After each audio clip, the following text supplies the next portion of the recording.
Awesome. Well, for everybody in the audience, thank you so much for joining us today for our lunchtime webinar, Bumblebee Identification for Bumble Bee Atlas volunteers.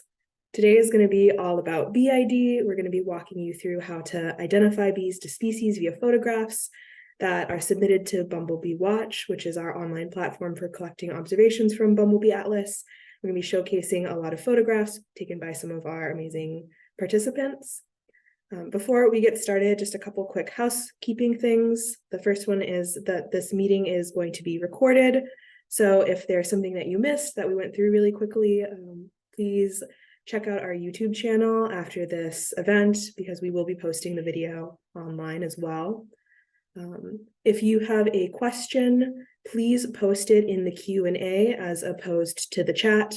We're going to be stopping periodically through the presentation for questions, and if you post them to the Q&A, you can upvote them there, and it makes it a little bit easier for us to organize the questions as well as the responses. And then lastly, after today's webinar, you will get a pop-up for a survey after you close out. Please, if you have time, fill that survey out. We really appreciate your time and effort in doing that. Today, we have a panel of scientists here with us to talk about bee ID. Each one of these folks is an expert in bumblebee identification. My name is Genevieve Pugesek. I am a conservation biologist with the Xerces Society and one of the coordinators of the Bumblebee Atlas in the Midwestern United States. Katie, I'll popcorn to you. Hey. Hi, everyone. I'm Katie Lamke. I see lots of familiar names on here.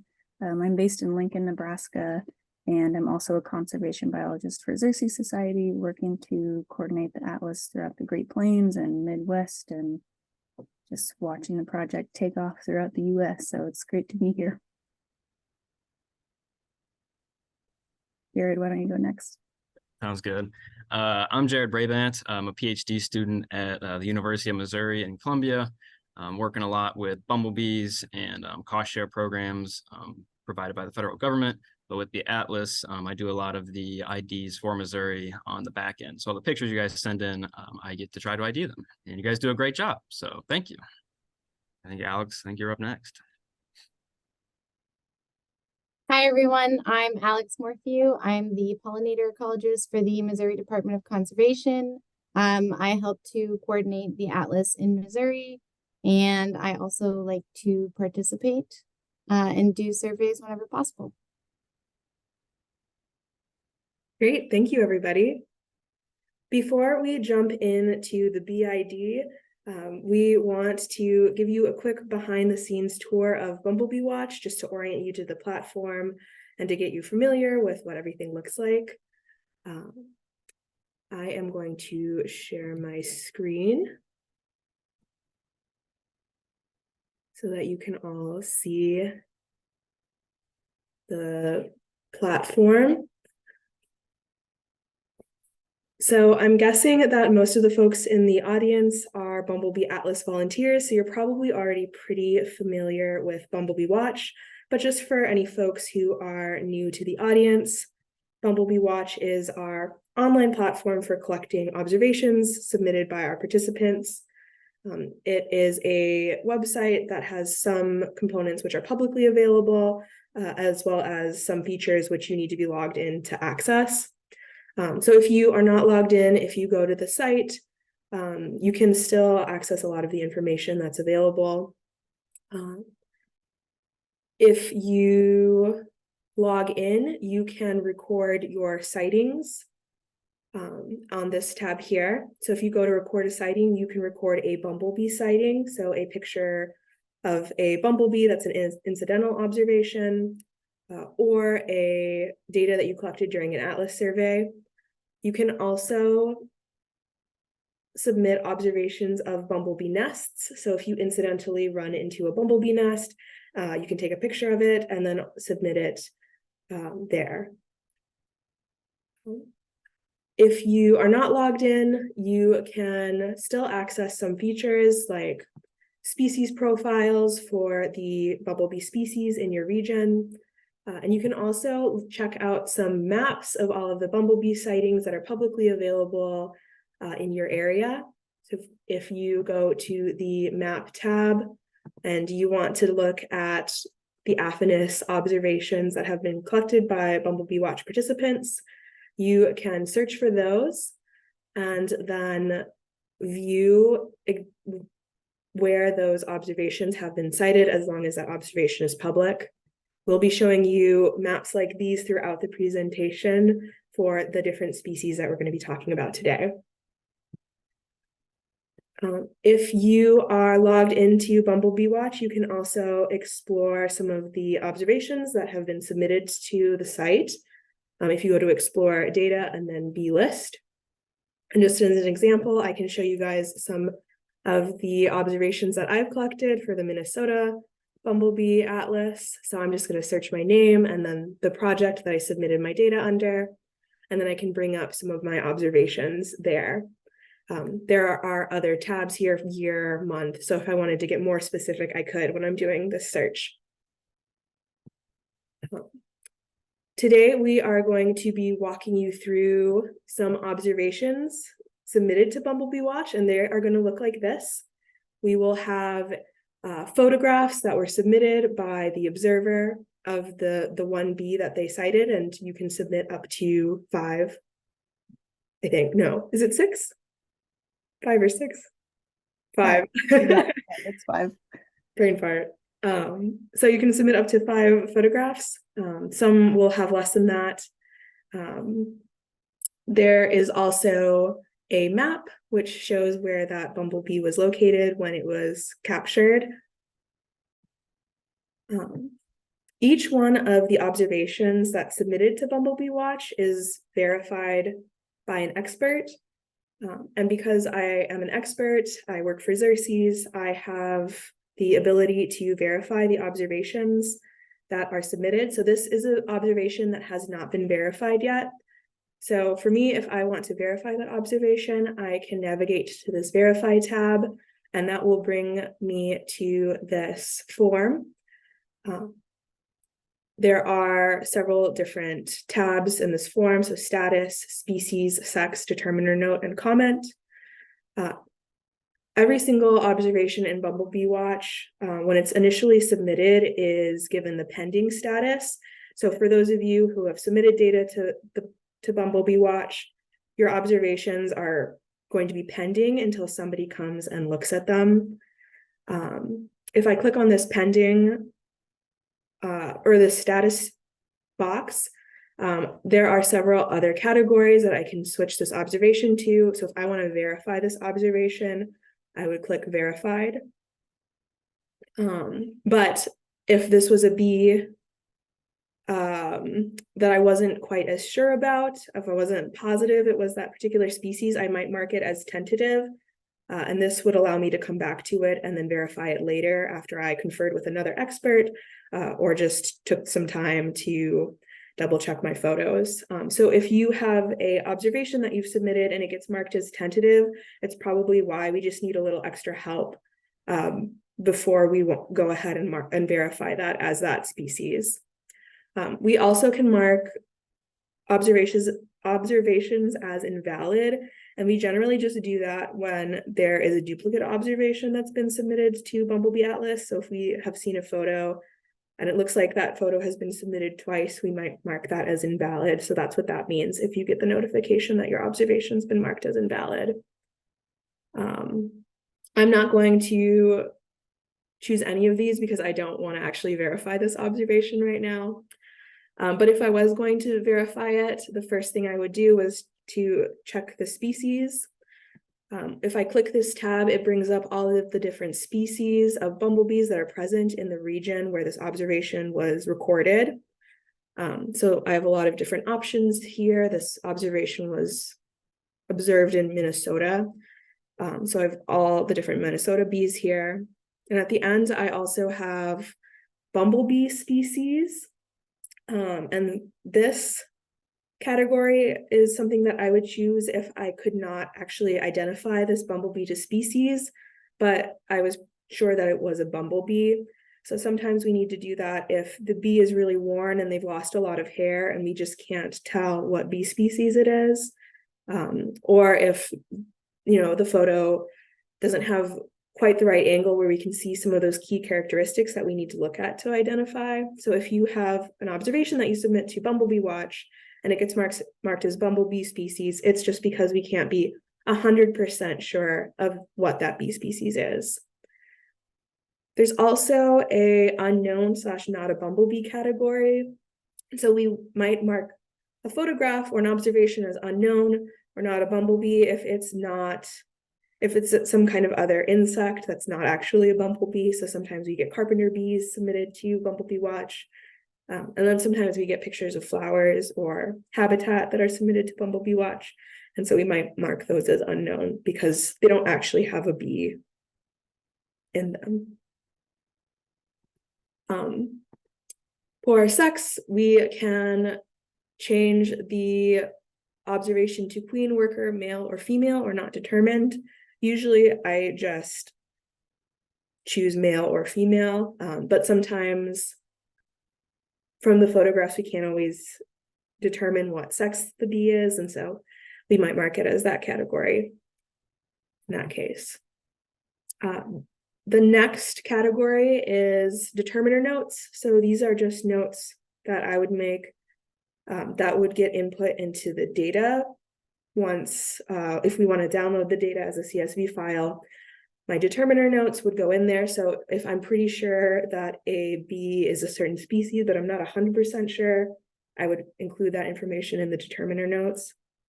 That information is not publicly available, but any comments that I make do become publicly available. So in these comments, I might write something like, great job, or I might give some tips on how to take photos of different kinds of bees, or I might write a little note about what bee species I think it is if I can't quite identify it yet.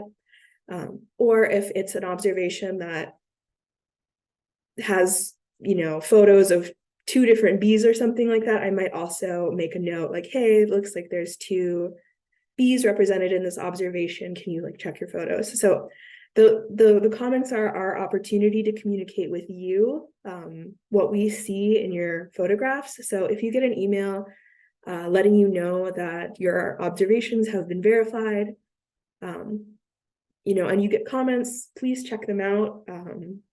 Sometimes we have some information in there for you besides just thanking you for your time and effort. The comments do pop up at the very bottom of the observation after we leave them. So if you want to view all of the comments, you can do so there. All right, so for the next stage of our presentation, we are going to be walking you through different observations in Bumblebee Watch. So Jared, if you want to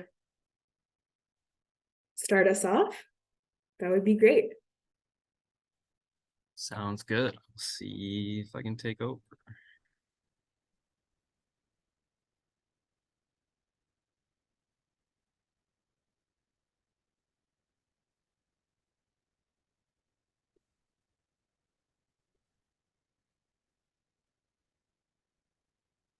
There we go. Okay, you seeing my screen? Sweet. Okay, so yeah, so I'm gonna start with our main 3 bumblebees. So when I say the main 3, it's the ones you're probably gonna run into the most often. They're the most common, and maybe luckily or unluckily, they all look kind of similar. So it's kind of an easy place to start and kind of get your bearings for.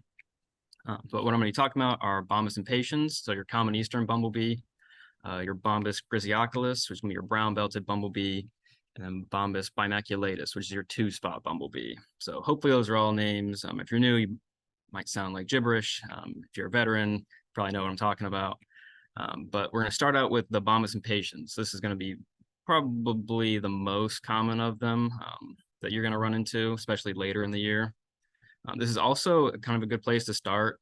Probably the most mixed up with carpenter bees. So just kind of separate them out.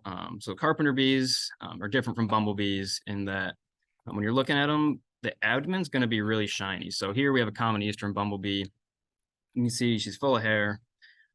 Pretty much T1 there at the top is all yellow. That can be true for some carpenter bees.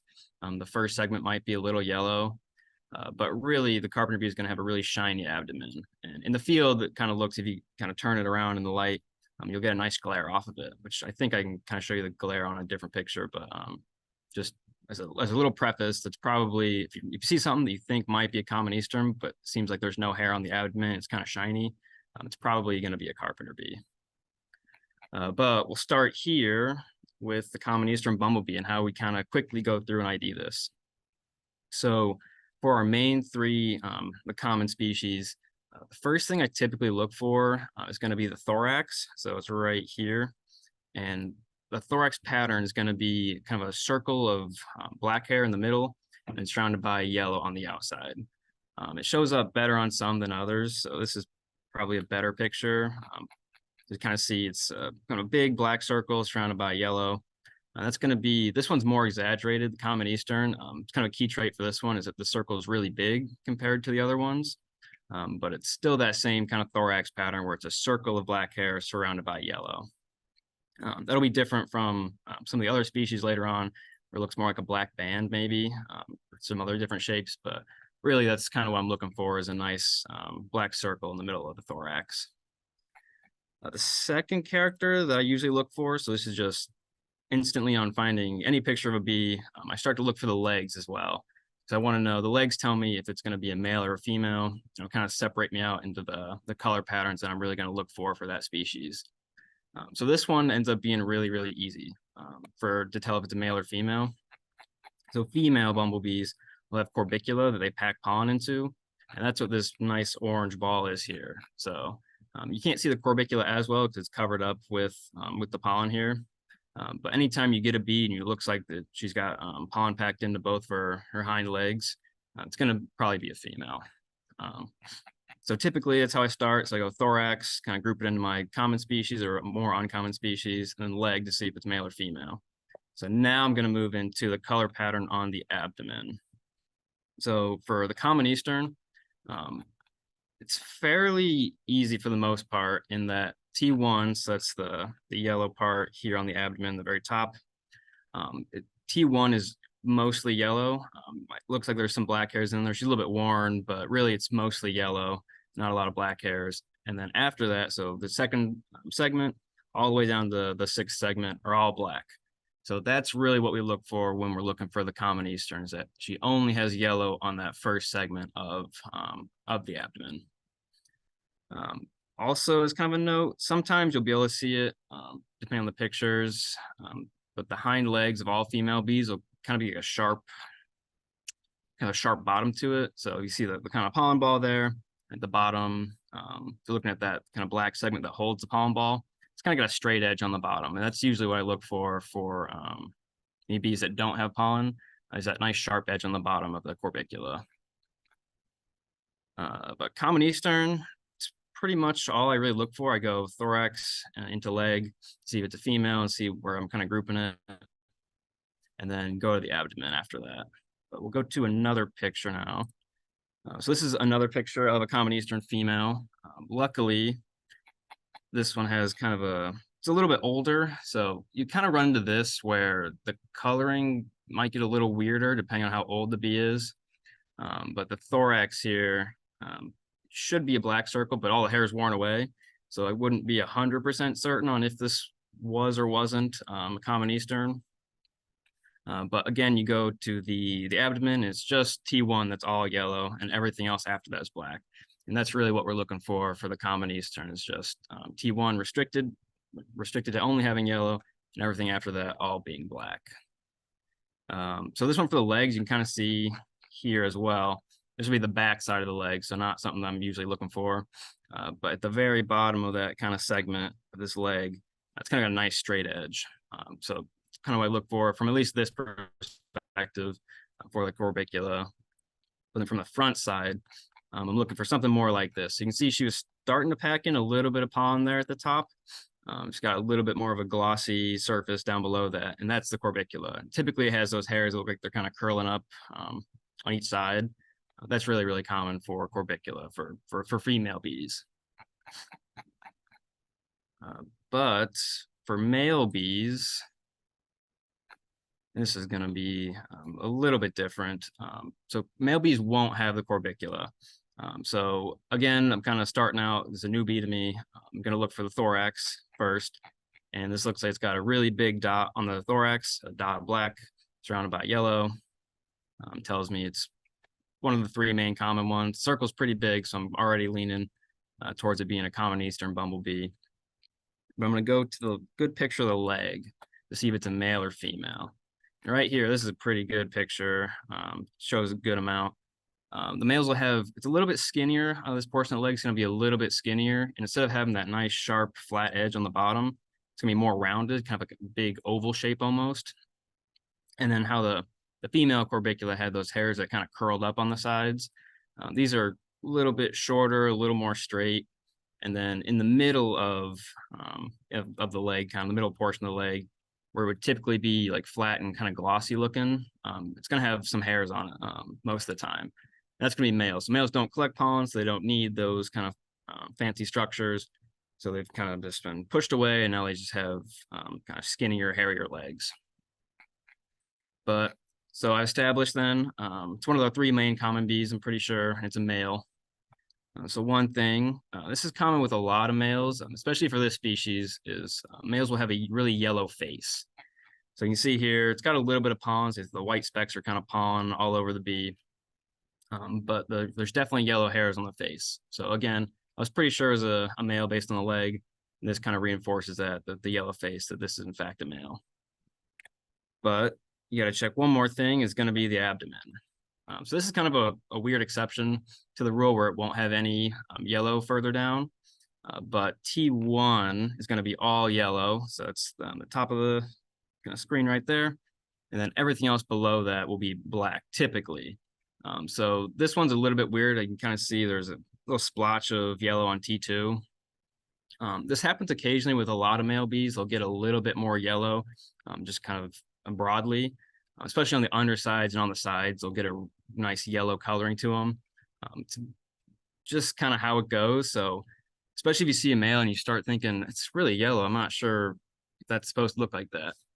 It's just kind of how it goes. The males will just kind of get more yellow, and you just you want to go kind of revert back to the really common traits, your big traits you're looking for, which would be just that T1 is all yellow and that there's not really any pattern after that for the common eastern. I think that'll kind of wrap up the common eastern bumblebee. I don't know if I mentioned it, but common easterns also tend to have really light colored wings, or almost clear wings. So if you kind of see, it's pretty transparent on both sides. I think it's pretty true for, yeah, this is the female then. Really, really clear wings. It's just kind of a backup trait. If you're not 100% sure, you look and you're like, it's pretty transparent. I usually lean that way for common easterns. But we'll move into one of our more colorful bees then. And it's going to be the brown-belted bumblebee.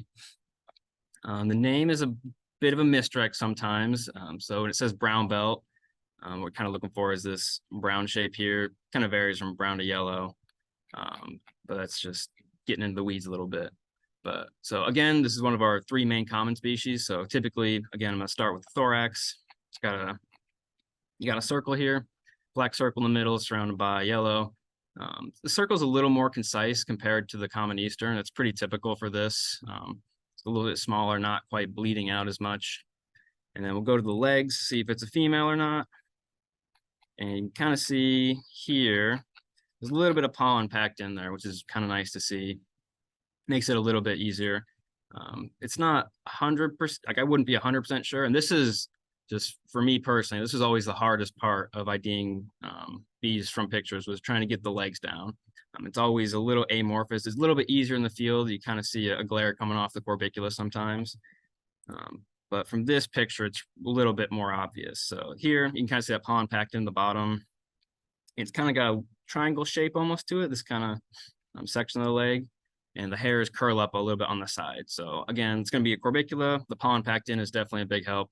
But I know it's going to be female. and the dot on the thorax kind of pushes me towards it being one of our 3 main common species. So why is it brown belted?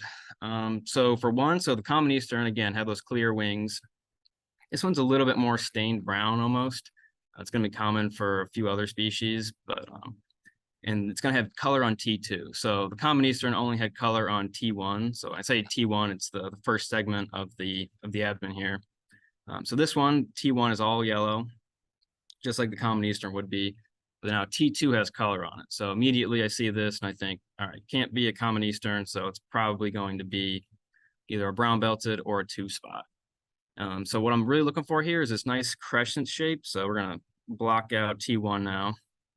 And this nice crescent shape on T2. So this is really, really common for our brown belted. This one also is nice. Got a little bit of that brown color that I'm looking for, kind of brown and yellow, a little bit both in there. But it's this nice crescent color that you can see. The color goes all the way to the sides. Let's see if I can draw this very well.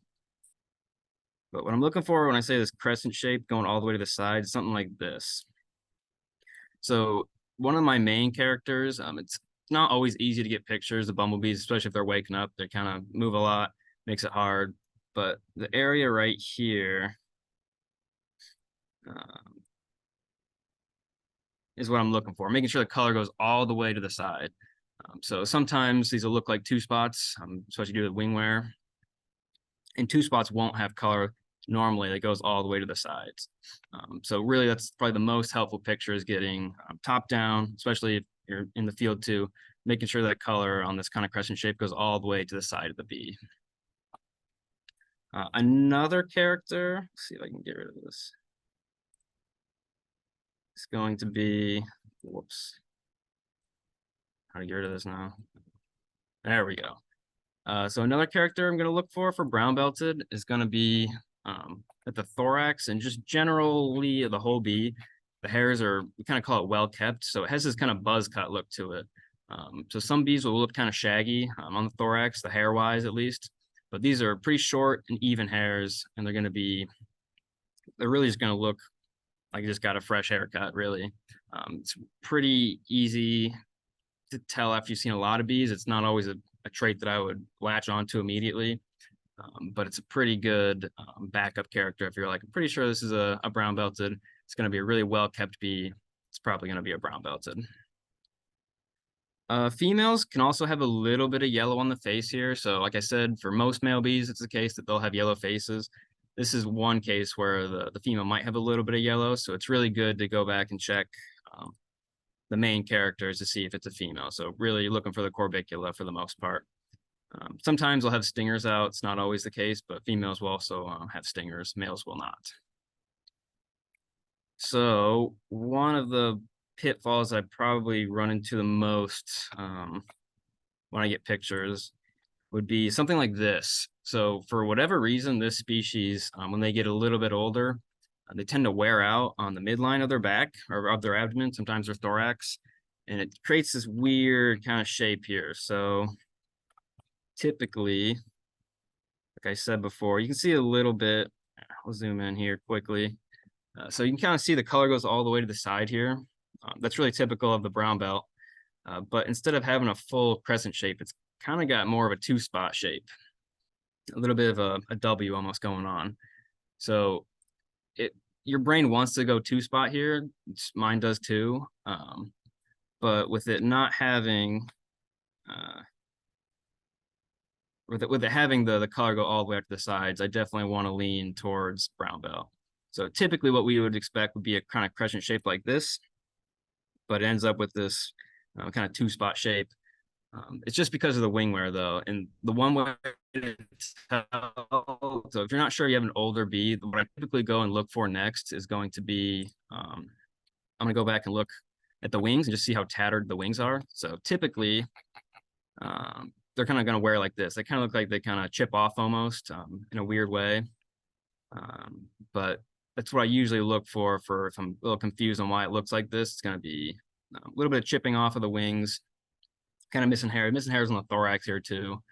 So I'm pretty confident that it's an older bee. So that's why, especially you run into this, there's a few kind of weeks of the year where it feels like you run into this a lot.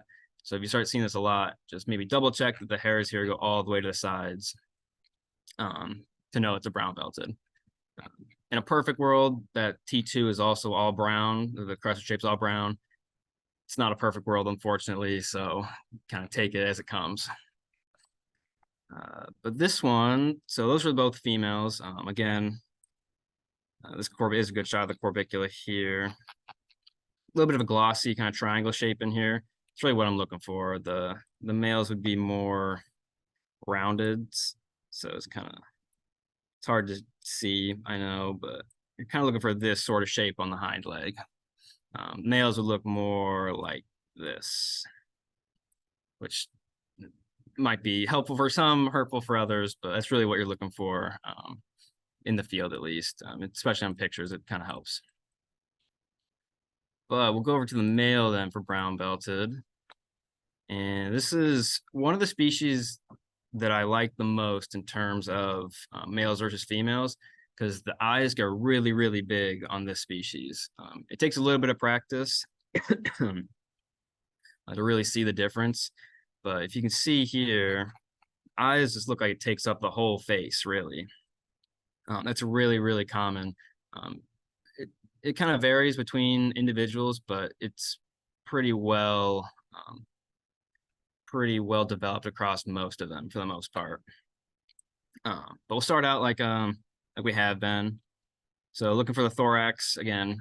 This one's a little bit, it looks more like a common impatient or common Eastern, the Bombus impatiens, where it's a bigger circle than I would expect. These males typically wear out a little bit more, a little bit faster, because they're outside the nest more often than they would be inside the nest. They tend to just kind of wear out really quickly. But we kind of have this nice circle pattern here. We'll check the legs then. And this is pretty good. It looks a little glossy. Whoa, looks a little glossy here in the middle of this portion. But really what I'm looking for is a nice rounded bottom. So instead of that flat bottom I was talking about, it's really rounded, pretty skinny too. So I'd feel good that this was a male.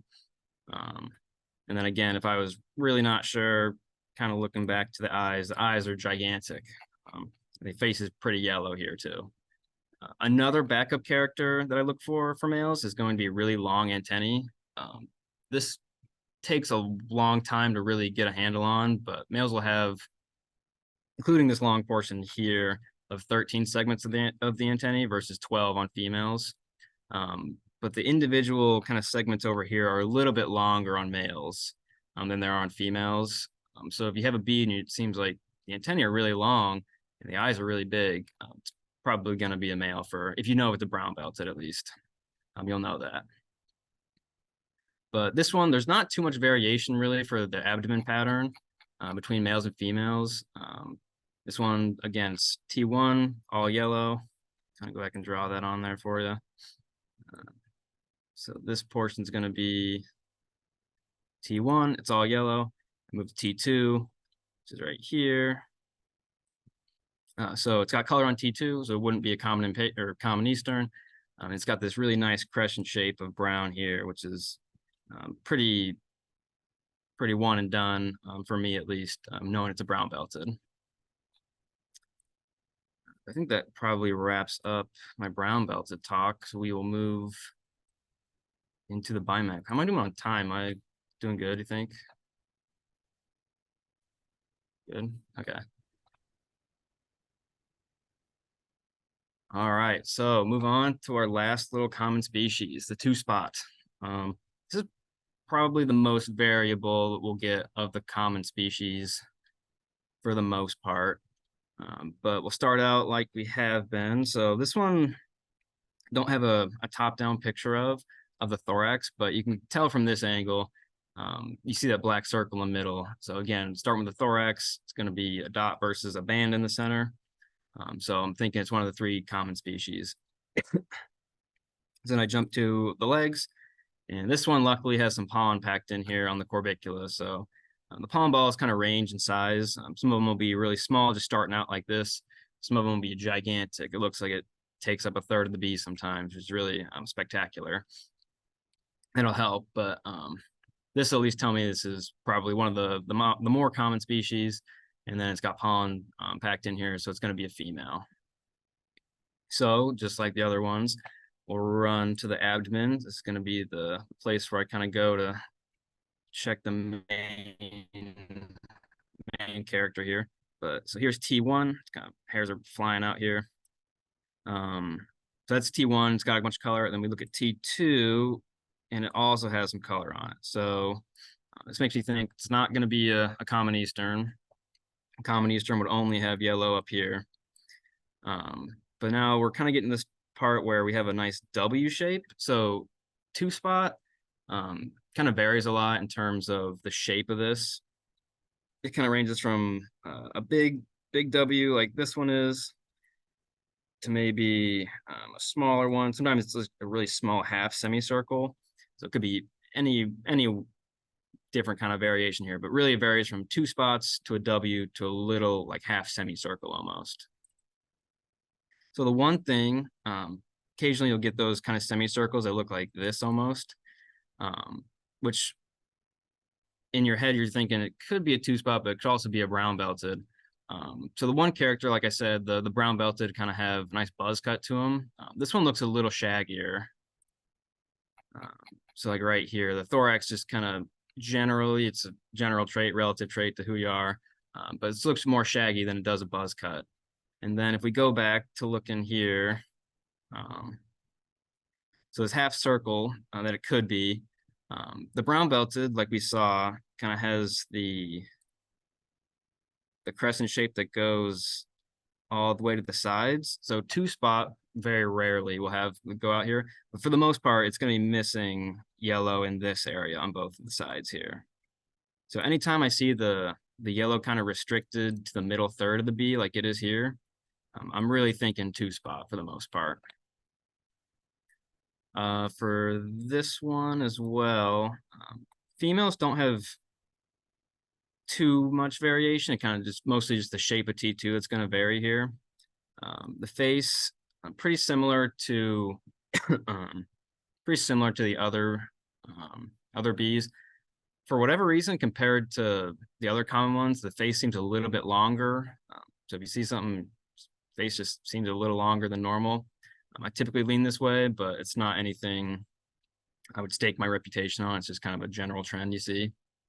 The eyes are going to be smaller. So this is still a female, but the eyes are going to look pretty normal. So it's not going to take up too much of the head. So it's between males and females of the two spot. The eyes are going to be normal shape, not take up too much of the head. But when we switch over to males now, things get a little bit dicier here. There's a lot of variation in males, especially for two spots. And one of those is going to be, for some, the T2 will look similar to the female, where it's like this one's kind of a W shape, but also kind of rectangular almost. Looks like kind of goes here. But again, it's going to be similar to the females in that you're going to be missing yellow here. So anytime there's black on the sides, especially black up at the top right here, that's what I'm really looking for two spots. So the main one you're going to be looking at here, so you might have a bee like this and you're thinking it could be a two spot, but it could also be a half black bumblebee. That's probably what I get most confused with. The half black, typically this whole thing will be yellow. The whole T2 will be yellow, especially this area right here. So instead of black, it'll be mostly yellow. And then we typically look for it a little bit higher up where it would be yellow. But this one for males, a good trait, if you're pretty sure it's a two spot, the trait look for, it depends on the picture, but most pictures show it really well. It's going to be a really yellow face. So right here, you can tell looks almost a little bit orange even. This might be a little bit older, but a good yellow face is going to be a good trait to look at for males of this species for sure. The antennae are also kind of long. So females will be a little bit shorter, just relatively, but this one, they look a little bit longer, a little bit droopy sometimes, but it's kind of an odd trait to look for, but something you kind of pick up on as you go. But again, this one, looking at the legs again, kind of skinny and more rounded. So again, you can be looking for that flat bottom on females to shape up the corbicula. But this one's pretty skinny and pretty oval shaped, like this. So if it was a female, I'd probably expect it to look more like that, I guess. This one, these bees also get really, really yellow. So if you can kind of see here, the undersides and the sides get really, really yellow, which kind of makes the whole appearance of the bee just look kind of really stand out. So anytime you see yellow hairs on the underside, especially, kind of leaning towards it being a bimac male. Thorax, even on the bottom of the legs, even can get really yellow. So I guess, and lower on the abdomen. So this one, again, this one has a lot of variations where you can kind of see this whole T4 looks pretty yellow. Sometimes this will be a full band of yellow. It's not super common, but a full band of yellow, and it looks really pretty spectacular. But that's another one I look for two-spot males, where the fourth segment is almost all yellow all the way across. I think the last one, I'm just gonna redo another common Eastern, or no, two-spot male. This one's, the rectangle's a little bit smaller on the abdomen, so it's a little more concise and not very two-spotty. It's like one rectangular shape. But again, what I'm looking for is that the yellow doesn't go all the way out to the sides here. See, it just kind of cuts off, and you kind of leave these nice large black squares on the sides. And that's really what I'm looking for two spots, is going to be the black on the sides of that, and that the color doesn't go all the way out to the sides. I think that's probably all I have for that. Anyone else jump in? Anything I missed, do you think, on traits there? Or all good? I think Katie can probably jump in now if I need to stop sharing. Yeah, I can jump in. Thanks, Jared. Yeah, I think you should. male bimaculatus, or the two-spotted, can look pretty similar to the half-black bumblebee, and the males can get pretty tricky. A lot of late summer surveys, when you pick up a bee that has yellow on the first two segments, like what Jared said, we're really looking for the black in the upper corners of that second segment, because half-black bumblebees won't have black hairs up there. And sometimes on bimaculatus, it's only a little bit of black hairs, but that is enough for us to distinguish. So taking good pictures of these abdomens with the wings open, where you can really see the lateral edges, can be really helpful in determining which species you found.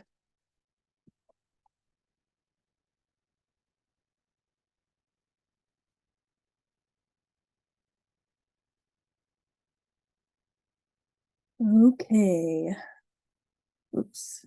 Okay, so I'm going to do mine in more of a comparison style, because I have a couple of species that look pretty similar. And if you've been doing some surveys for the Atlas for the last couple of years, you've probably encountered both of these species and maybe struggled with them.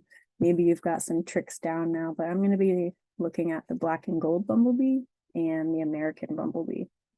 So on the screen here, on the left-hand side, is a map of observations of the black and gold bumblebee. And on the right-hand side is the American bumblebee. And these maps sort of hint at range, but really what they're showing is where people are participating in bumblebee watch that this species occurs in. So you can kind of see, there's more observations in Nebraska, Missouri, Kansas, Minnesota, because we have lots of volunteers participating in these Atlas projects there. But even so, we have a lot more observations of the American bumblebee. It's definitely seen more frequently on surveys than the black and gold bumblebee. That's not to say that that species is rare or anything. It can definitely be locally common. So if you show up to do a survey somewhere and you're finding nothing but black and gold bumblebees, there might be a nest or something nearby. So both of these are going to show up, both of these species are going to show up if you're participating in Nebraska, Kansas, Missouri, Iowa. So one of the main features that we look for to start off with is the vertex. So on the head of the bee, looking right above the eyes is the area that we call the vertex, or the top of the head. And on the black and gold bumblebee, you can see here, if I hover over the photo, you can see a little plus sign in the center. I'm going to use that plus sign as my pointer. So right here, you can see these yellow tufts of hair. That is a very, very good characteristic for distinguishing the black and gold bumblebee. You can call it a gold crown. The Missouri Atlas folks coined it as the golden eyebrows or the yellow eyebrows. So whatever kind of helps you remember that black and gold has yellow hairs on the head, that's a good feature. Whereas when we look at the American bumblebee, again, using the plus sign here, they're always going to have black hairs on top of the head. So getting a really good photo of the head for either of these species is really helpful for us to identify or verify your observation when it's on Bumblebee Watch. Sometimes the amount of yellow hair on the top of the head can vary. So this one is really, really yellow. It's really obvious. I'm not second guessing, but sometimes it's only a couple of yellow hairs and it can be pretty difficult to tell. Let me see if I can flip through. So this one again is pretty yellow. This one's also pretty yellow. This one is a very yellow one. Hopefully I have one with black hair in here. Yeah, so here's one with just a little bit of yellow. It's not super obvious, but getting a good image of the face helps us to distinguish that. So from here, oops, back to the photo. It would be difficult for me to tell if that was black and gold just based off of this photo, but because there are multiple angles showing that there are yellow hairs on the head, I'm pretty sure that that one's going to be black and gold. So black and gold has yellow hairs on the head. American has black hairs on the head. The other feature that you can use to distinguish these two is looking at the first segment on T1. So for black and gold, when looking at the first segment here, they could have yellow laterally, which is what I see pretty commonly throughout Nebraska and Missouri. Sometimes this segment up here is just black. Sometimes it's entirely yellow, but most often I see with little lateral yellow patches here. The key feature is looking at T1 on the American bumblebee though. So this one will have half black and half yellow. So if you look across where my little plus sign is, the segment starts out as black and then it transitions into yellow all on the same segment.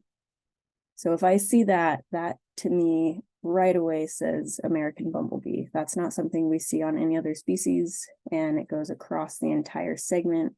It's not broken up in the center by black hairs like we would find on the black and gold bumblebee, where again, we can have lateral patches. We might have an all yellow segment, it might be all black. But if you see the half black, half yellow, that's a really good feature for the American bumblebee. So if we look at a few more images of that species, again, we can see the black hairs. The wings are nice and opened up here so we can see this. And this one's got a little bit more of an arc to it, but you can still see that it starts out with black hairs and gradually transitions into yellow hairs all on that same segment.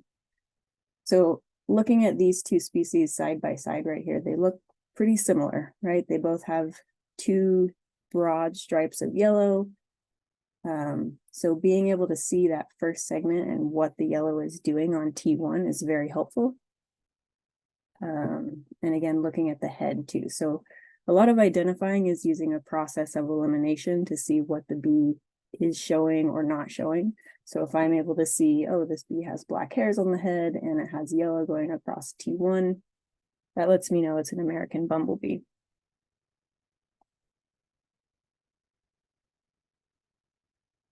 So there can be lots of variation, as Jared was talking about. We look at this bee.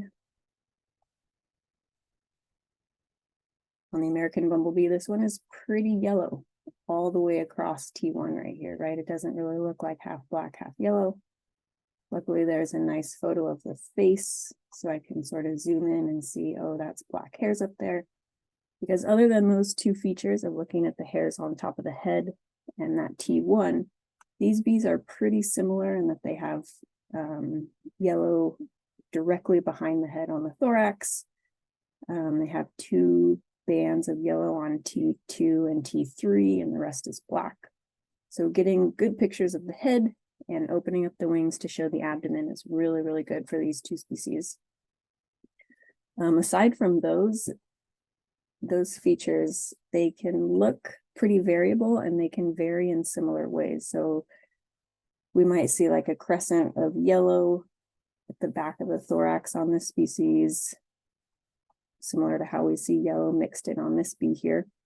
Both of these species can have black there. They can have a mixing of yellow and black. It can be all yellow, it can be all black. So lots of variation within the species themselves, but paying attention to those two key points of the hair color on the head and the hair color on T1 is what's going to help you. Okay, and then looking at black and gold males. These ones, depending on where you are, can look very similar to the Nevada bumblebee. So if you survey in Nebraska, or I think they might dip into western Kansas and up into the Dakotas, you'll run into the Nevada bumblebee. If you're not in those areas, it's hard to mistake this bee for anybody else. Similar to the brown belted bumblebee that Jared showed, this bee also has really big bulbous eyes that take up a lot of space on the head. You can kind of see in these different photos here just how large those eyes are. Lots of yellow on the head, similar to the females on the top of the eyebrow there. Right in here. Gold crown, if you will. And then T1 through T3, the first three segments of the abdomen, are all yellow. And that's pretty typical for this species. We see those three being yellow. Sometimes there can be yellow in the middle of the fourth segment, but not always. There are a few other photos here we can look at. Again, those really large eyes. This one is a very yellow bee. The wings are opened up. We can see that there's yellow on the first three segments. Side view, we can see there's a little yellow in the center of the fourth segment. The thorax on male Oricomis or male black and golds can vary quite a bit. It usually has some sort of a residual black band where sometimes it might look like a spot, like on this species here. You can see there are some mixing of black and yellow hairs where the wings might attach, but being able to see that there is black sort of sandwiched in between yellow is pretty typical for American, but how clearly you're able to see that can vary. So sometimes there might be a lot of black mixed in, sometimes it might be mostly yellow hair, sometimes there's a good mix of black and yellow hairs like this species. So the thorax isn't really anything to rely on, I guess is what I'm saying when you're trying to identify the species, but taking into account the large eyes, the very yellow face, and the hair on the first three segments is what combination of characters lets you know that it's black and gold bumblebee. Okay, and then the last set that I'm going to talk about are male yellow bumblebees and male American bumblebees, which I know probably at least half of you on this call have had some trouble distinguishing. So here, I'll bring up the map of Pennsylvanicus again. This on the left-hand side is a map of the yellow bumblebee, and then we have the American bumblebee again. Zooming into the plains, a little bit sparse compared to all the observations that we see come in from the American bumblebee, but it is still out there. It hasn't shown up in Missouri yet. There was a potential male yellow bumblebee that showed up near Kansas City, but without having any females come in for the last 4 years, it's kind of hard to say that that one wasn't just a very yellow American bumblebee. It could exist when you look at the habitat that it needs. Missouri and Kansas definitely fall into that. So everybody keep your eyes peeled, find the first yellow bumblebee down there. These two species can look very, very, very similar. A lot of times I know Jared and myself have struggled in the past with trying to determine what it is. So sometimes if you do submit a yellow male bumblebee, it could just be marked as Bombus SP or Bumblebee, because of what Jenny was saying earlier, that sometimes we just aren't 100% sure that it's a certain species. So to be safe, we'll just mark it as Bombus SP, and then we might make a note to say this is one of these two species, but we can't actually be sure. So looking at actual pictures of these, you'll see right away, if you haven't seen these in the field, that they are both very yellow bees. And there's a few areas on the body that we can look at, but really for these, it's taking into account multiple features to make our decision on which species it is, because they have such overlap in their color pattern that it can be hard to determine by looking at just one characteristic. So the first one that I'm going to talk about is looking at the side of the thorax. So the thorax is essentially the powerhouse of the bee, the center part of the bee where all 6 legs attach, both wings attach. And we're going to be talking about the top and the side of the thorax. So because this bee is nicely showing the side of the thorax here, so right beneath the wing base, you see this beautiful yellow patch of hairs. There's no black hairs mixed in here at all. That leads me to thinking that it's going to be a yellow bumblebee versus an American. American bumblebees will have black hair mixed in on the side of the thorax, but this can vary. So sometimes it looks very, very yellow. It can be hard to even tell if there are a few black hairs in there, but they will typically have black hairs. This one has a very, very black side of the thorax. But if we look at a few other images, and sometimes it's all about angle. So while right here, maybe it's not the best image, but if I look right in this area where my plus sign is, I can see that there are black hairs right beneath the wing base. I'll pull up another photo. See, this one looks really, really yellow. That doesn't really even look like there might be a few black hairs in this area, but it is a very yellow bee. So the first thing to look at and get a photo of is that side of the thorax. We can look at a few more of the Furvitus, the yellow bumblebee. This is a nice angle here. When we look at that, we can see that it's all yellow. There's no black hairs mixed in.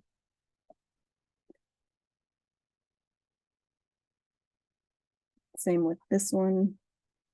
Really nice, all pale hairs in there, no black ones. So the next feature that we can look at is this part of the body right here on top of the thorax, but behind the wings. On the yellow bumblebee will be pure yellow again, just like the side of the thorax, no black hairs mixed in. And while this is a poor example, but represents variation, most times American bumblebees will have black hair mixed in here. This one again is a very pale American bumblebee. If we pull up another one, let's see the picture of that. You can see back here in that same area, there's lots of black hairs mixed in. So sometimes I'll be able to see both features on the bee. Sometimes it'll only be one, sort of alluding me to it being an American bumblebee if there's black hair on the side of the thorax, or there's black at the rear end of the top of the thorax. This one here too, you can see there are black hairs mixed in here. And so these are really like minute details that we're looking at, but if you get one of these bees on your survey, it's really helpful for us to take good pictures of these particular body regions. The last thing that is the easiest feature, if it shows up, is looking at T7, or the very last segment of the bumblebee. If you see orange hairs, that is going to be an American bumblebee. So an all yellow bee with orange hairs here, you're in this region of the US, it's going to be an American bumblebee. And the amount of orange can really vary. So sometimes, you know, here it's on T6 and T7, the last two segments of the abdomen. Sometimes it's only a few hairs on T7. But this one is very obvious to me. You can see it goes from yellow all on the abdomen and transitions into orange. This one, they don't always have orange though. This one, you can see there's a little bit of orange right down here. And to the untrained eye, most people would probably miss that. You wouldn't see that right away unless you were looking for it. So do keep an eye out for that if you catch one of these very yellow bumblebees in late summer. Here's another, you know, just a little patch of orange down there. Sometimes the angle can help. So from underneath, you know, this one looks much oranger than it did from above.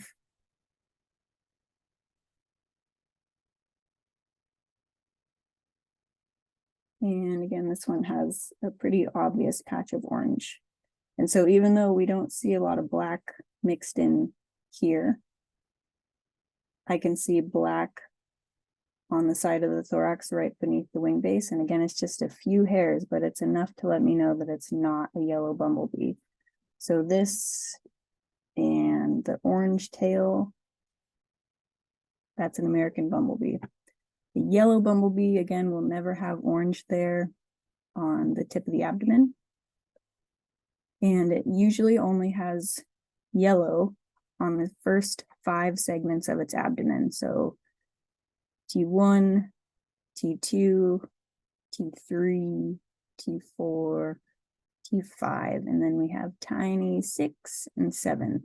6 and 7, or the tip of the abdomen, will always be black for the yellow bumblebee. Sometimes it's more obvious on others. Like this is a very good representative here. This is like textbook yellow bumblebee. No variation going on. Beautiful bee. Wish they were all like that, but they're not.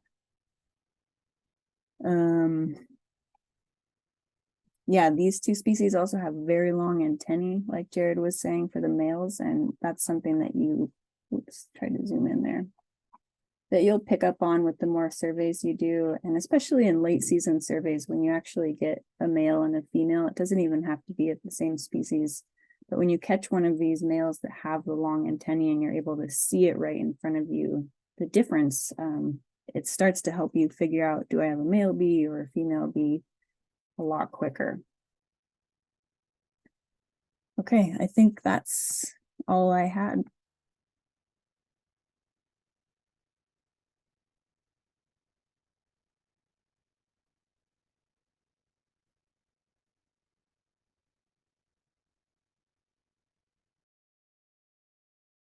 Have we had any questions in the Q&A?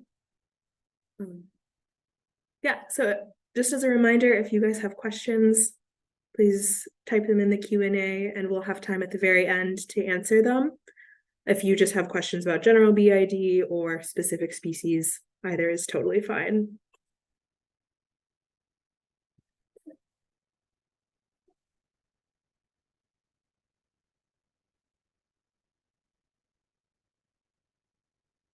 All right, and I will be wrapping us up today. Katie gave a great overview of the features of male yellow bumblebees. So first off, I'm going to talk about the female yellow bumblebees. This is just the species overview page for yellow bumblebees, and here on the right-hand side, we have some cartoons of the female of this species. So I'm just going to walk you through what the typical color patterns look like in the east. On the right-hand side here is the color pattern of the western morph of Bombus fervidus. So it's not quite as yellow as our eastern morph, but our eastern morph has a mostly yellow thorax.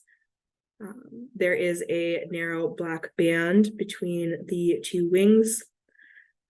T1, 2, 3, and 4 are yellow, and then T5 and 6 are black. The species also, for the females, have black hairs on the face as well as on the vertex on the top of their head. So our first example definitely exemplifies this yellow coloration on the abdomen. So we have T1, 2, 3, and 4, which are yellow, and then T5 and T6 are black. If we take a look at the thorax of the bee, we see that it is mostly yellow, with the exception of this black band between the two wing bases. If we look at the bee from another angle, we can see the yellow of the thorax, even underneath the wings is yellow.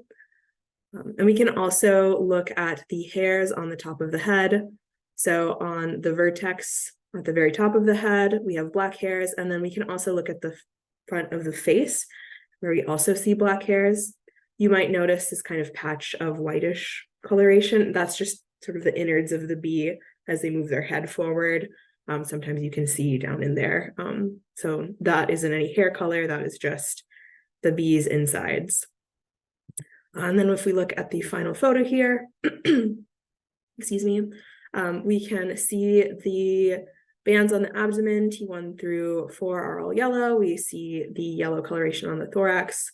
And then we can also see the face and the top of the head once again, which have black hairs. And it is really important to get a picture of the face and the head when you are in eastern Nebraska, because in that area of the state, the white-shouldered bumblebee is present, and it has somewhat similar color patterns to the yellow bumblebee, except for it has a lot more yellow hairs on the face and on the vertex. So that is one of the features that we look for when we're differentiating those species. So if you're in Western Nebraska, please keep that in mind. Taking pictures of the face is super important. We look to our next example of a female fervidus. Once again, we see those characteristic color patterns, the copious yellow hairs on the thorax. It's mostly yellow with that narrow band. This bee has lost some hairs in the middle of the thorax, which is kind of giving it a round shape in the very middle there. So if I zoom in right here, it kind of looks like almost a little bump or a dot of black. And that isn't due to the actual hair colors of the bee. That's just where it experienced some hair loss. So that is one thing to keep in mind when you're taking photographs. Sometimes bee coloration can come from looking at the cuticle underneath the hairs. So you want your photos to be clear enough that we can see, oh, that's just an area where the bee is bald. T1, 2, 3, and 4 are yellow, and then we have black on T5 and T6. I can tell that this bee is a female because I can see a bit of pollen on her leg. This is also a photo where I can count the number of segments on the abdomen. Every once in a while, we get a submission of an observation where we can't clearly see the legs, or for some species where we can't clearly see the eyes, but we can clearly see each one of the segments on the abdomen. And so in a pinch, sometimes we'll count the number of segments. Females have 6 segments, so we have 1, 2, 3, 4, 5, 6 segments on this bee. Males have 7. So that is one way that we can check to see what the sex of the bee is when we are doing species ID. If we look at this bee from another angle, we can see that she has black on her face. This isn't a great angle to look at hairs on the top of the head, but because the bee is moving its face forward a little bit, but it doesn't look like there are any yellow hairs on the top of the head either. And if we look at it from another angle, we can see that there are no yellow hairs on the top of the head there. Bombus fervidus is one of those species that, as Jared mentioned, has a really long, horsey kind of face. Bombus verniculatus also has a longer face. And so what we mean by that is that, oops, I'm going to open this image in a new tab just so that I can show you with my pointer exactly what that means. What we mean when we say the face is long or horsey is that the cheeks are really long. And so between the eye and then the bottom of the cheek there's quite a distance there. The cheek length is much longer than the cheek width. And so if you kind of back up and look at the shape of the face of the bee, it's got this sort of horsey appearance, and that can be a nice feature to differentiate some species of bees as well. I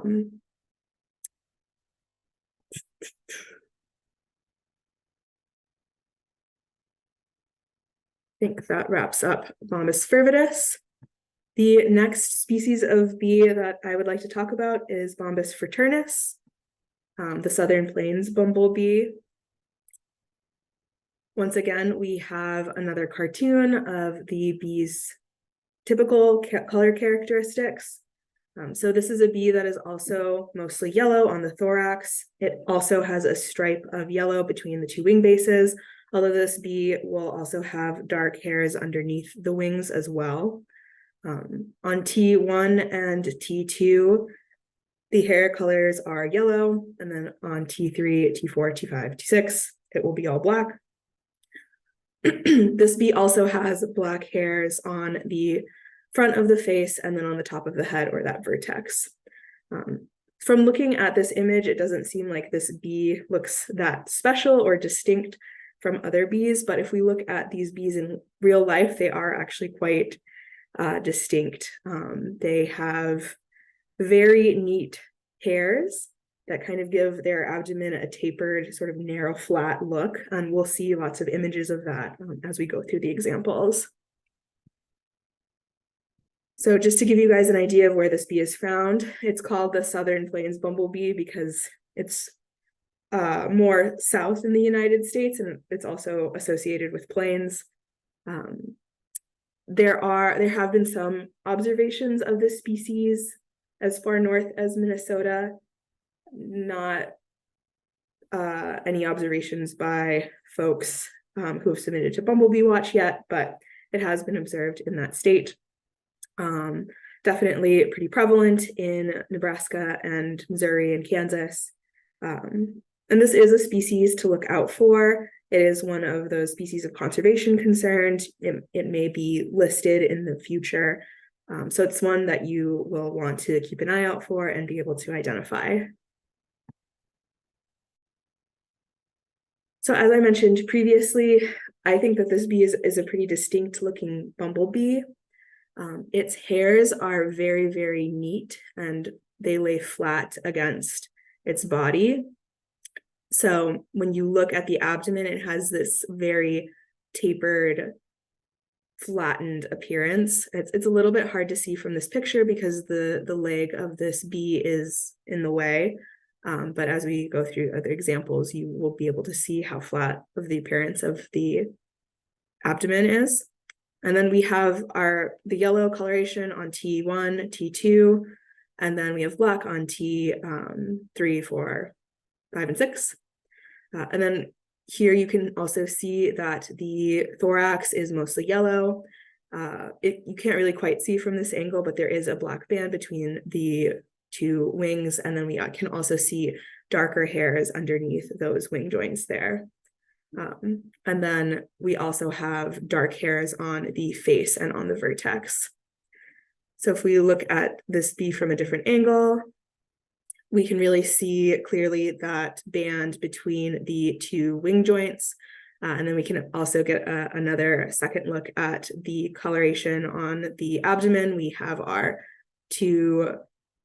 the first two segments, T1 and T2, are yellow, and then dark coloration all the rest of the way through.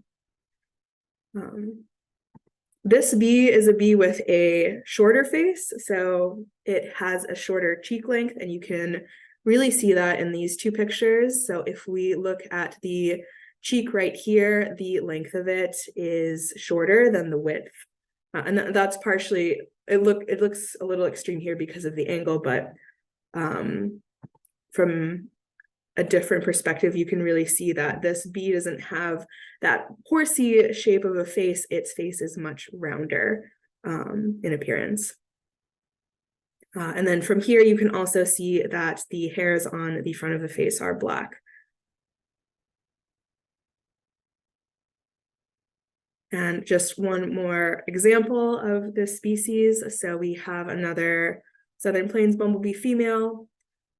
She has the typical coloration, yellow on the thorax with a stripe of black between the two wing joints. Her stripe is a little bit thicker than some of the previous examples we looked at. And then she has yellow on T1 and T2, and then black on the rest of the segments of her abdomen. And then once again, we can see how short that cheek is, and that the bee has a pretty round face. If we zoom out, we can see that it doesn't have that horsey appearance that the Bombus fervidus or the yellow bumblebee has. If we want to take a look at the males of this species, Bombus fraternus males have a very similar color pattern to the females. They are also mostly yellow on the thorax, and then they also have yellow on T1 and T2 of the abdomen. So yellow on the thorax, yellow on T1 and T2, black the rest of the way down.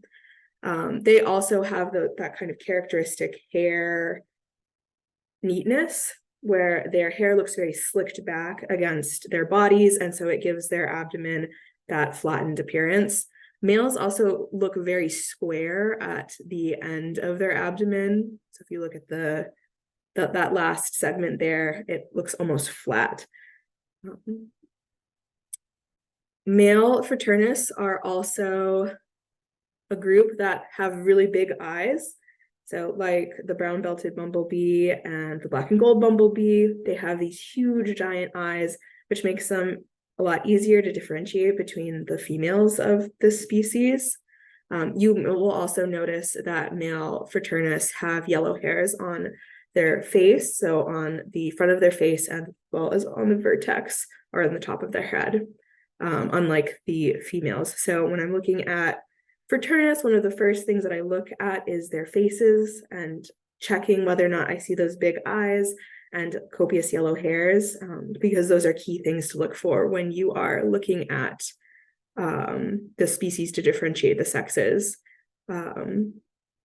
The female fraternus don't have as long of corbicular hairs as some other species. So sometimes when I'm looking at photographs of female fraternus, from some angles, it's not quite as easy to tell from the legs whether or not there are pollen baskets as opposed to females of some other species. So the facial features of these bees is something I really rely on to differentiate between the sexes. Just as another example, we have a second male fraternus here.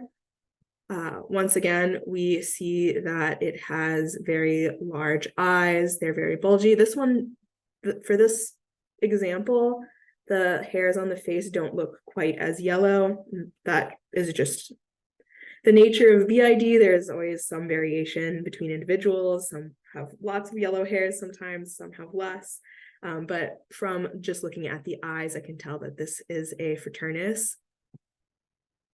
If we look at it from this angle, you can really see how flattened the abdomen appears, as opposed to most other bumblebees.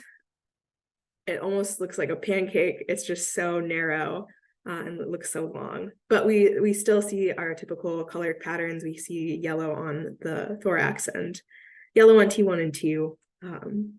So very characteristic Bombus fraternus male. The last group of bees I want to talk about are Bombus citrinus, or the lemon cuckoo bees.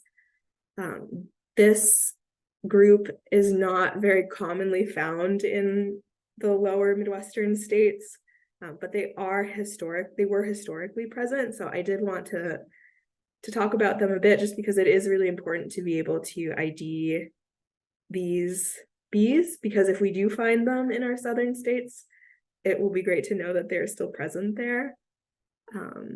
So the lemon cuckoo bumblebee is a bumblebee that is mostly or completely yellow on its thorax. Like most other cuckoo bumblebees, the hairs on the abdomen are much darker than what we generally see for non-cuckoo bumblebees. The yellower lemon cuckoo bees will have some yellow on T1 and T2 sometimes, but their yellow hairs are generally concentrated on T3, whereas the rest of the abdomen is black. But you will often see cuckoo bumblebees that have almost completely black thoraxes with either a stripe of yellow on T3, or sometimes they will have almost no yellow on T3 or no yellow on T3. So their abdomen will be entirely black. And these bees will have lots of yellow hair on the top of their head, on that vertex. And then sometimes they will have some yellow hairs on the front of their face, but they may not. They will have just black hairs on the front of their face. So just to show you guys on a map where this species has been found by Bumblebee Watch participants, mostly concentrated in the northern part of the United States, some observations in Appalachia as well. Not any in Missouri or Nebraska yet, but historically they were present in these areas.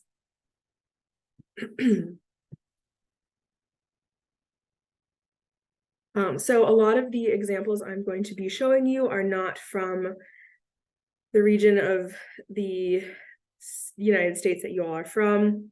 This is an example from Minnesota.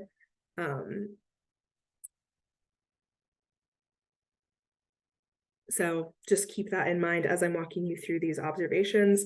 None of these are actually from Missouri, Nebraska, or Kansas. So this is a cuckoo bumblebee that has fewer yellow hairs on the abdomen. So we see some yellow hairs here on T1, and then we also see a concentration of yellow hairs here on T3, but for the most part, the abdomen of this bee is quite dark. The thorax of the bee is quite yellow. There's just a little dot of black here in the middle of the thorax. But underneath the wing joints and then all across the thorax, we see yellow hairs. And it's a little bit hard to see, but there are, at least from this picture, but there are copious yellow hairs on the vertex of the head. And you can see that a little bit better here in this image. The top of the head has quite a few yellow hairs. For cuckoo bumblebees in general, not just the lemon cuckoo bumblebee, two things to really look out for when you are trying to differentiate between cuckoo bumblebees and non-cuckoo bees are the shape of the abdomen and the presence of corbicula on the legs. So I'm going to open this image in another tab just to show you guys in a little bit more detail. The abdomens of cuckoo bumblebees tend to be really curved compared to non-cuckoo bumblebees. So if you see a bee and it's got this really curved abdomen, that is a key thing to look out for. And it's a little bit hard to see in this image, but as we go through other images, it might become a little bit more clear. And then it's also important to look for the lack of those corbicula on the legs. So this bee does not have any place to pack pollen on her legs. It's hairy all the way down, and that is a key feature to look for all cuckoo bumblebees. Cuckoo bumblebees also have really large heads, and you can't quite see it from this angle, but the head of this bee is very thick and quite large. I think probably, yeah, can't quite see that from any of these photos, but in our next example, we might be able to.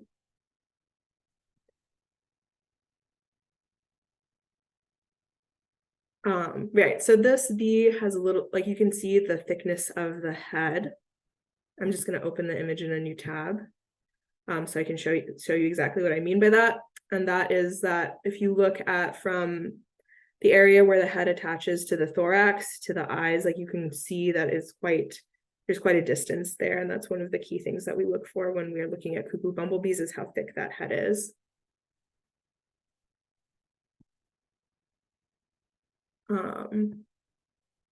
For these next set of photos, I'm not going to be showing you images with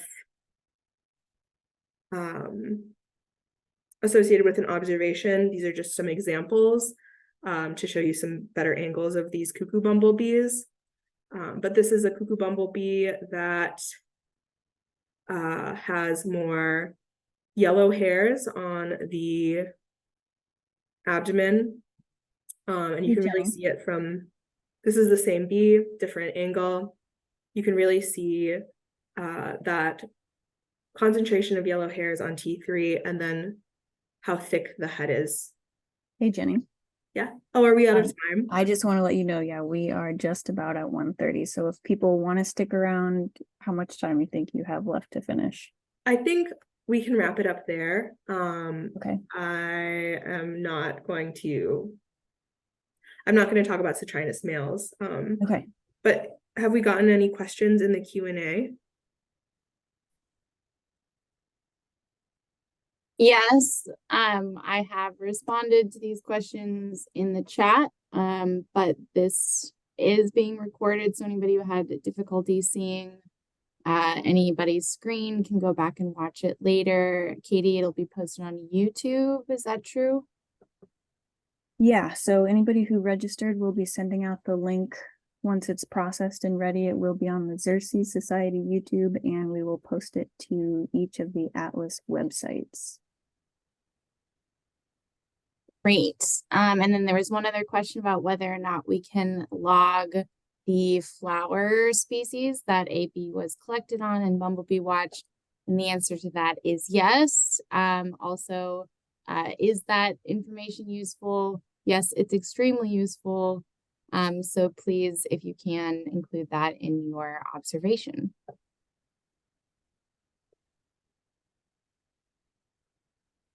And then for anybody that wants to stick around, Jenny, there was a question that popped up while you were presenting, asking if we could do a split screen of the American bumblebee and Southern Plains, because color pattern wise, those two are pretty similar. So I'm going to share my screen here. Let me get my little drawing tool out. So on the left-hand side here, this is the face of the Southern Plains bumblebee. As Jenny said, it has a really short cheek. And on the right-hand side is the American bumblebee. So when we're talking about bumblebee cheeks, it kind of goes over your head unless you spend your life doing this. But bumblebees do have cheeks and they're related to the tongue length. So bees that have longer tongues have longer cheeks, so they can tuck their tongue, sort of goes up under the underside of the head. It looks kind of weird, but some of you may have seen it when you chill bees and there's pesticides in the areas, the tongue will often chill reflexed out. So you'll see this long structure coming out. So when we're looking at cheek length, we're measuring the distance from underneath the eye to where the mandible sort of hits the cheek. So this area is the bumblebee cheek. And we're looking at, let's see if I can clear that. We're looking from the hinge, the mandibular hinge, and the eye length. So is this longer than the sideways marks here? Yes, so that means we have a long-cheeked bee. Whereas if we look at the Southern Plains bumblebee, you can see the area between the hinge and the eye. It's very short. So if you get a bee and it has this shorter face, and you don't even have to look at the cheek often, you can see that this face is much rounder, whereas this one's a little bit more elongated. So that's the key difference between those two species. But looking at color patterns, really clear these drawings. The Southern Plains bumblebee, again on the left-hand side, is a little bit more neat. It's a very clean bee. The hairs are very short and even. The hairs, as Jenny said, are sort of flattened and oppressed against the abdomen. Whereas when we look on the right-hand side at the American bumblebee, it just looks a little, I don't know, less groomed. The hairs are just kind of sticking up. It's still a neat bee, it's still beautiful, but if you just look at these two side by side, you can see that one of them has a much more clean appearance, very obvious lines of where the breaks are in the colors. So hopefully that's helpful.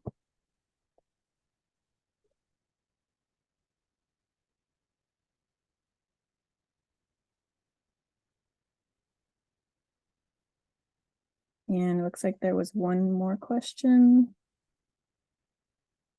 Yeah, Gabby wanted to know if there's a practice gallery on Bumblebee Watch where we can practice our bee IDs. That would be really cool. There is not yet. Maybe a future version of Bumblebee Watch will have that.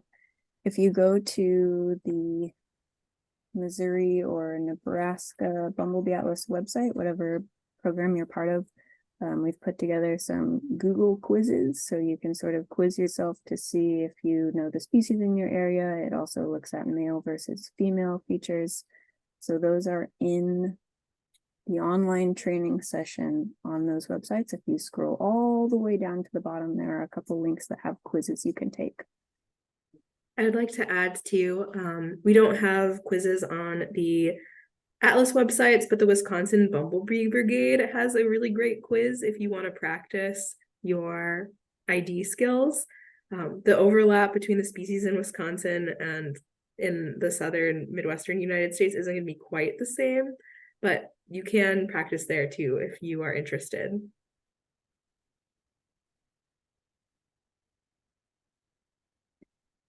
And then Barbara, yes, we will be sharing data from 2023, of course. We are still working through verifying all the observations that came in. I would guess between the Great Plains Atlas, the Nebraska Atlas, the Missouri Atlas, the Minnesota Atlas, there are over 8,000 bumblebee observations. So that's really, really wonderful, but it does take a little bit of time for us to go through each of those and look at these pictures. But yes, hopefully in January, everybody will be receiving a summary of what was collected in the past summer and what we're looking forward to come the 2024 season.